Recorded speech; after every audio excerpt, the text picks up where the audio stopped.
sainteté, viens esprit de lumière, viens esprit de feu, viens nous embraser. Bon matin à tous, joie d'invoquer l'Esprit Saint avec vous, faisons-le régulièrement dans notre vie pour qu'il embrasse notre cœur. Et puis quand on est dans un lieu extrêmement froid, comme c'est actuellement l'Église Saint-Louis de France, je peux vous dire qu'on lui demande doublement d'embrasser notre cœur et notre corps. Depuis 3 semaines, on a coupé le chauffage. La fabrique, exerçant son rôle, nous a rappelé qu'il n'y avait pas de rentrée financière, donc il fallait couper les dépenses, c'est clair. Donc on arrive un peu couvert, avec 2-3 vestes, un poncho, ce qu'on trouve chacun, ça dépend de son style. Et puis on a les offices comme ça chaque jour. On est heureux de porter dans la prière vos intentions, en demandant au Seigneur de nous embraser de la tête aux pieds, en passant par le cœur principalement. J'aimerais avec vous aborder quelques petits points, un point ce matin. Un point parce que je me rends compte que ce que nous vivons actuellement les uns et les autres, que ce soit dans notre paroisse, que ce soit dans votre maison, que ce soit dans votre condition de vie, ça nous amène tous à réfléchir. Surtout après avoir célébré il y a quelques jours le mystère pascal. Le mystère pascal qui nous fait, comme Jean, arriver au sépulcre devant une croix qui est vide. Une croix qui est vide. Il n'y a plus de Christ. Alors bon, il y a peut-être un beau petit linge qui, quand il y a des reflets du soleil, des vitraux qui viennent dessus et sont superbes, mais ça empêche que c'est vide. Et c'est pas si facile. Comment notre acte de foi rejoint l'acte de foi de Jean, l'apôtre, quand il arrive au matin de la résurrection avec Pierre au sépulcre et qu'il trouve le tombeau vide. Alors ce qui est extraordinaire, c'est que lui, dit l'Évangile, il vit et il crut. Il crut parce qu'il y avait un vide. Et le vide a été comme le négatif qui a révélé le mystère. Est-ce qu'il en va de même pour nous dans cette situation que nous traversons? Est-ce qu'il en va de même aujourd'hui pour nous à la suite de Jean, à travers cette crise qu'a provoqué ce Covid-19?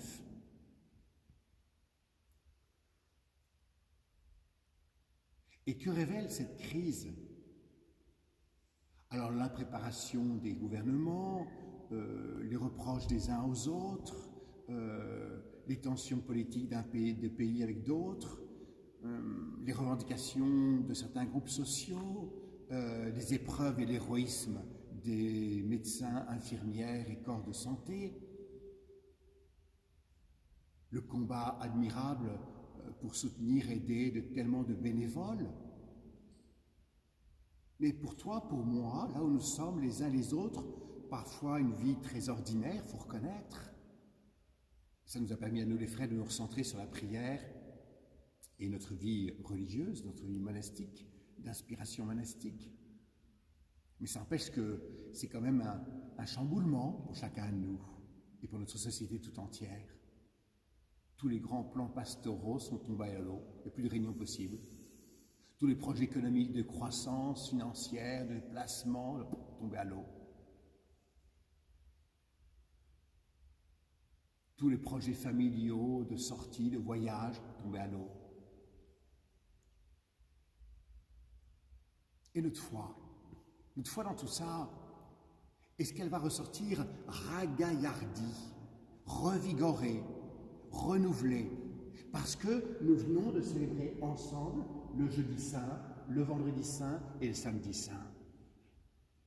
Et je dirais que dans ce malheur que nous traversons, il faut toujours y découvrir le bien qu'on peut y trouver comme croyant. Et ce bien, c'est que si nous n'avons pas pu célébrer pour la plupart d'entre nous les célébrations habituelles dans nos paroisses, et que nous avons dû nous contenter peut-être d'une très belle liturgie, mais par la médiation d'un écran et du virtuel,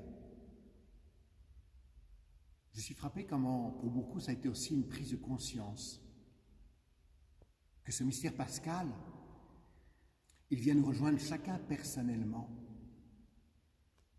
Alors pour qu'il s'accomplisse pleinement, on a cette attente et ce désir de pouvoir promptement retrouver la communion et nous rassembler en communauté de croyants. Mais il risque d'y avoir encore une certaine période avant que ce soit possible, en tout cas ici au Québec.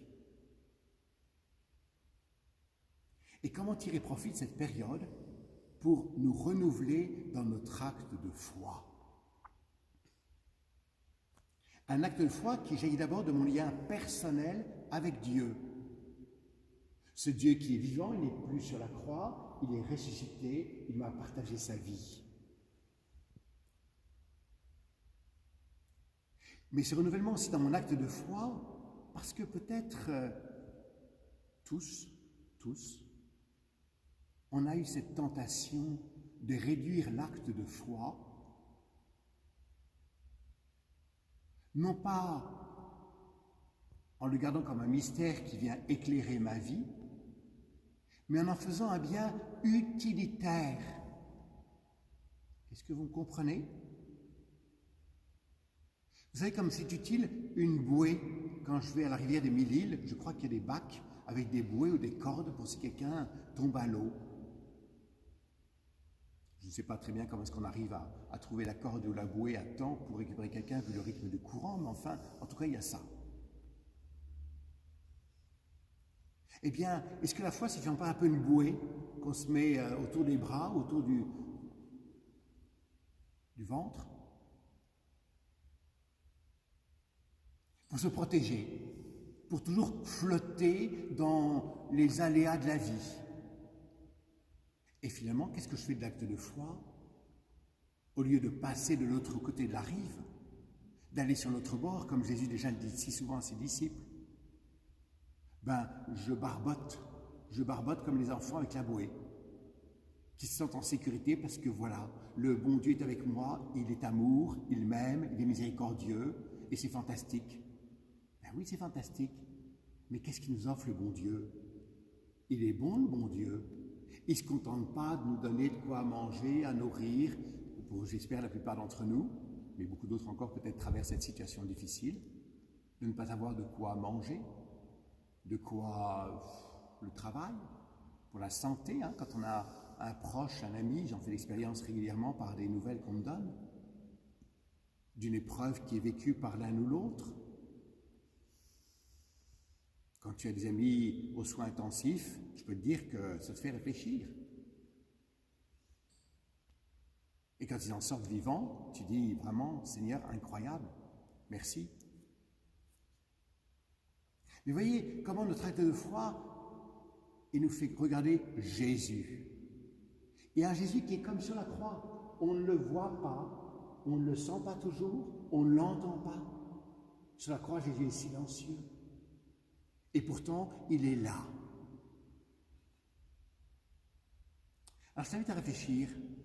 Quel sens a l'acte de foi dans ta vie? Quel sens a l'acte de foi dans ma vie, dans notre vie? Est-ce qu'il est une lumière qui nous met en route vers un mystère et qui vient orienter nos choix de vie? Ou est-il une mesure sécuritaire, une protection? L'autre jour, j'étais impressionné en croisant quelqu'un de voir la grosse médaille qu'il portait. Je n'avais jamais vu ça à ce point-là. Ah oui, on peut ressortir des objets comme ça pour demander au bon Dieu de nous protéger, je le comprends. Mais où me conduit Jésus dans ce que nous traversons actuellement? Où nous conduit l'acte de foi que nous posons? Je te laisse cette question, je te laisse y réfléchir. Prends ton crucifix, regarde la croix, prends la parole de Dieu et sache t'en nourrir. Comme disait le texte de ce matin que nous venons d'écouter à l'office avec les frères. Mais si nous sommes morts avec le Christ, nous croyons que nous vivons aussi avec lui. Sachant que le Christ, une fois ressuscité les morts, ne meurt plus, que la mort n'exerce plus de pouvoir sur lui. Épître aux Romains, chapitre 6, verset 8. Que cette parole de Dieu nous éclaire et qu'elle nous aide ainsi à traverser cette tempête. pour aller jusque là où Dieu veut nous entraîner. Belle journée.